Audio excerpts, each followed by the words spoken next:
বরফ ভর এই বরফ ভর ব্যাগে হান্দাই হরবো নাকি লেবুর শরবত খাও না দেখছো দেশে লেবুর শরবত বানাইতে বরফ কেনে বরফের যে দাম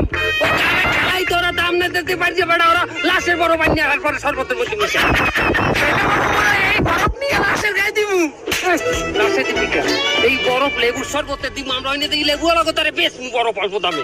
লেবু আলাদা তারে বেশ বাংলাদেশে আল্লাহ ব্যাগে ললই দেখো এই অস্ট্রেলিয়া দিয়ে বরফ নিয়ে আল্লাহ তুই ল তা বরফ করলে যাবি না দেশে যাইতে যাইতে এত প্রশ্ন করবি না কঠিন হয়ে যায় এই গলে গলুক তুই বরফ ললই আস বাবু বাবু বাবু আমরা এটা ধরেন আমি এটা ধরছি